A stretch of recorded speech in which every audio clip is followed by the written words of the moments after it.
Hey, what's going on, guys? It's me again, and here's another update on the 1964 Dodge Custom 80. Today, since I'm pretty much on summer vacation now, since my classes are over, but back there, seems like the old 880 didn't like that, where the car just kind of sat for extended periods of time, and I'm doing something else, and the car just sat. It didn't like that. So now I have this interesting issue where I would start the car and it would have a surging, well, I like to say idle, but it doesn't want to idle unless I give it a lot of gas, and it smells like a lot of fuel. So in this case, it kind of sounds like a sunken carburetor float. Float is all the way down or probably filled with fuel, so it's not regulating the amount of fuel that's going into the carburetor, so it's just dumping gas. Hence why it doesn't want to idle. It's just flooding the hell out of the thing. So today, I'll split this into a multiple series video, or multiple series videos, where I'll take apart the carburetor. It's a WWC 3-242 Stromberg carburetor. I believe it's Bendix carburetors.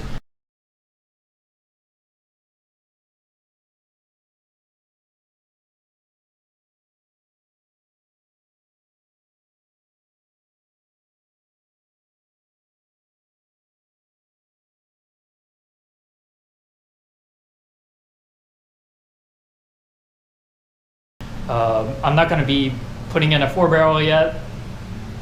Maybe.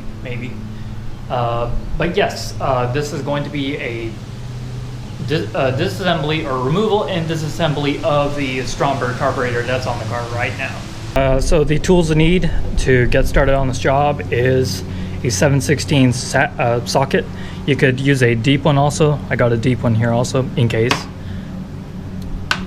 And you need a 1/2-inch wrench, and you need some line wrenches. Line wrenches are a must because we're going to be removing some fuel lines here. In this case, the size you need is 9/16, and a minus driver to pry off any of those linkages or couplings that's connected to the carburetor, and the throttle linkages, yeah. And you need a pliers to remove those little tiny C-clips that's attaching to the little choke. The little choke rod is attached to the choke assembly, so this will be useful to remove the clips. And I think you'll need I guess you don't need it, but it helps to keep organized of the parts to keep it in order. A magnetic parts holder really helps. Alright, so we're going to start by removing the air cleaner, or the air filter assembly, I suppose. Air cleaner assembly, there you go, that's better. Set this aside somewhere where you won't trip on it.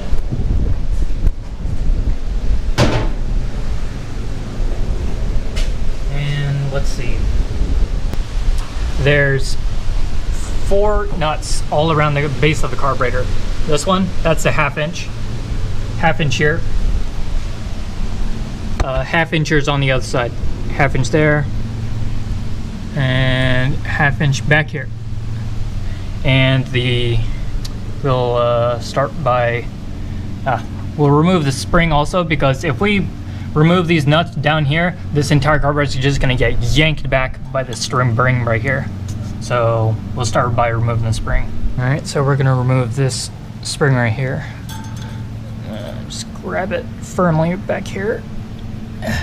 Give it a tug and slowly release tension so we don't slap ourselves with the spring. Here's the spring. This end goes down toward the carburetor right here. This little smaller end down here, well, shorter end, will go on this bracket back here. This one part in the tray. And next we'll be removing the, let's see, yeah, okay. We're gonna be removing the fuel line back here. Grab your 9/16 line wrench and righty-tighty, lefty-loosey. Remember that. Oh, whoops, wrong side. Sorry, it was a half-inch line wrench.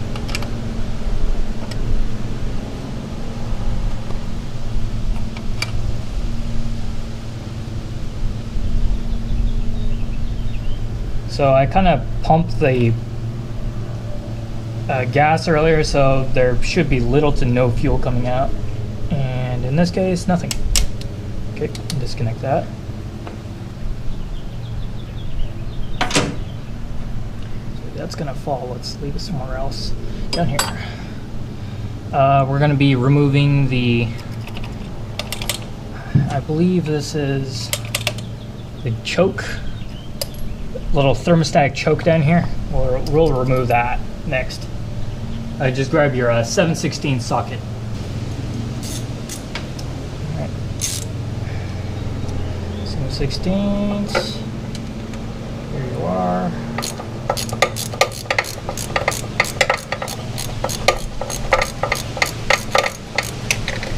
Also, the interesting issue is the carburetor was flooding earlier when I tried to start it. And I tried tightening down all the screws that hold in the entire air horn assembly, but that didn't really seem like it was doing anything. So, seems like some gasket or probably some line got loose, or I mean, the floats inside probably sunk or something like that.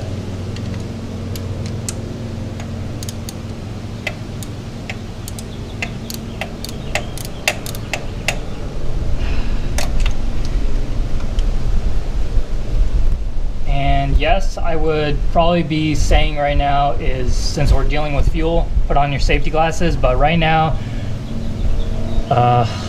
it's so humid here that if I put the glasses on now, I just cannot see anything. The glasses just fog up so easily. Here's your 7/16 bolts. Keep that in the parts bin or parts tray. Okay, next we're going to be moving on to the little base plate half-inch nuts that's on the carburetor. And that was suspiciously loose. It's not encouraging. It was this loose. Also, I forgot to mention, I'll show you the area soon on where you could find the part number or the model number that's on your WWC Stromberg carburetor. 2-barrel, by the way. Alright, let's roll the other side also. Okay, it's back here. That was not too tight, but better than the other side, I suppose.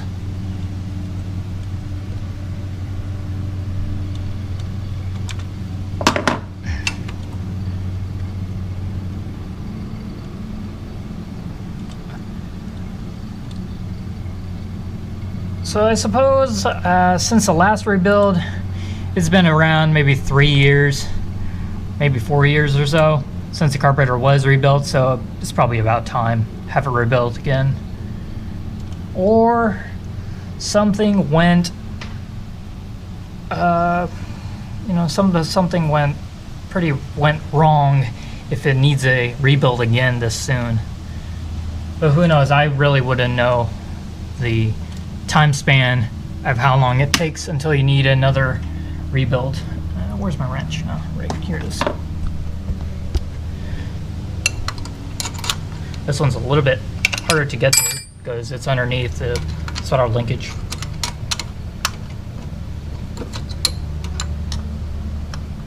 I mean, not the throttle linkage, this one. I don't remember what this part was called, but I'll leave an overlay of this little diagram if I do find it.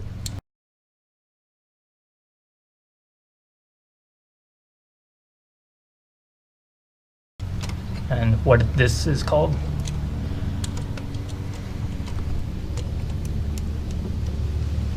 All right, there we go. Back here. I'll actually, let's put these in the parts bin because that's where it belongs.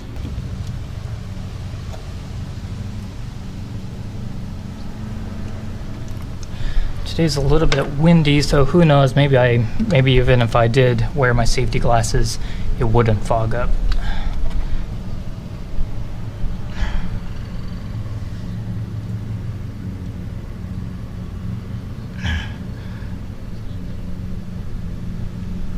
So you guys are probably yelling at the screen right now saying, why do you have a freaking 2-barrel on a big block? Well, right now I'm not really looking for big performance out of this engine because I know that probably the lower end probably can't take the pressure of the 4-barrel if I do put it on here. So I'm kind of getting it more longevity, if you will, with this motor. And the odometer stopped at 96k miles, and that was 2 owners ago. So who knows how many miles it has on it now, probably like a respectable 120,000. And I'm not willing to put this engine in danger when it's my daily. Okay, actually, you know what? I don't think we needed the pliers to remove that. But right here, do you see that clip right there? You can yank that out, and it'll separate this choke linkage right here. But I don't think I'm going to remove that because it's going to come off as a one piece, just like the choke assembly down here. It's a thermostatic choke, by the way. We're going to be removing the Pcv hose. We're going to remove that back here. So loosen this up. There you go. That's loose enough. And we'll also keep the other, actually we'll remove the other hose also. So this hose goes to your vacuum advance canister right here, goes all the way to here. So you know, I should have removed this hose before I even remove the carburetor mounting bolts, because the carburetor now is just, it's loose. But now we can yank it off, and I'll set you down for that. Moment of truth. Actually, before we even remove the carburetor from the car, it's a very, very good idea to remove the throttle linkage that's attached to the carburetor. Let's do that, because otherwise, maybe it might not be going anywhere. Unfortunately, I stupidly forgot on removing the throttle linkage. This one's not too difficult to remove. From what I see and hear, you just yank hard on it and it'll watch your knuckles. Ouch. Yeah, that got me, fortunately. But yeah, it's like a ball joint attachment, so that's kind of a pretty cool attachment point. Now we're going to be removing the carburetor. Time for the carburetor to be liberated from the intake manifold and support it firmly so you don't, drop it.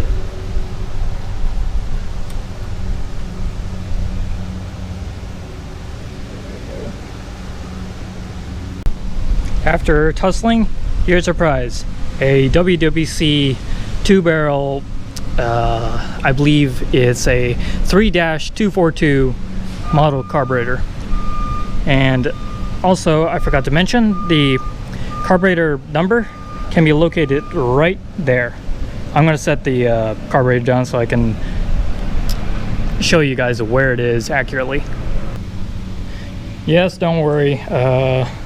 I believe I'm putting it down on the car paint, but hey, there's not much paint to speak of. But anyway, well, and there's not much fuel spilling out, so we're all good here. I kind of was able to wipe it off down a bit, and if you can see here, this is where you'll find your part number or model number for the carburetor.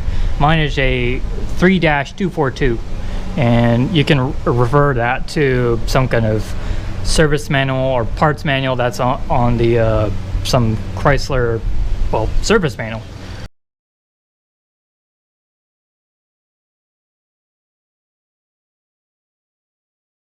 And yeah, there you go. That's your prize.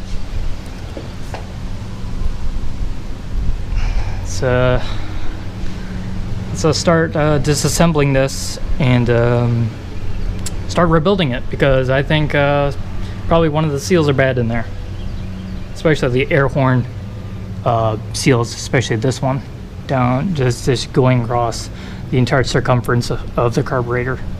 You can see it better on the other side. Yeah, this one and down here.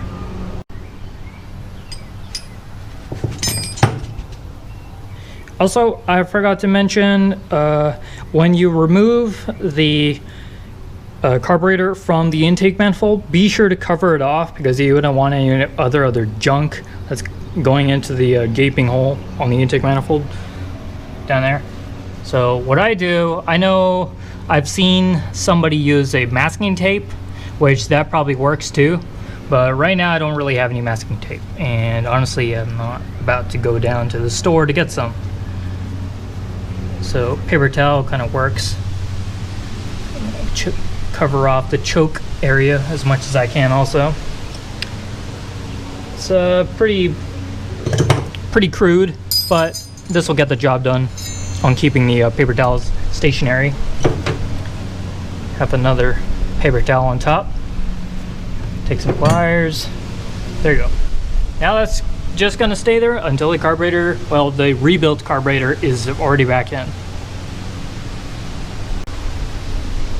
Also, if you guys wanted to know, this is a little bit more information on what the car was doing, was I would be getting surging like at cruise. The car used to act like it had no fuel at all, just surging, kind of like this. It kind of did that. Probably around maybe in the 900, maybe 1000 RPM range. So yeah, surging. And wide open throttle is completely fine, because it's probably just, you know, able to down the fuel that it was receiving. And another thing is, when I would try to start the car, just keep cranking the shit out of it, the gaskets back here would start leaking with fuel. So it's a telltale sign of it's flooding.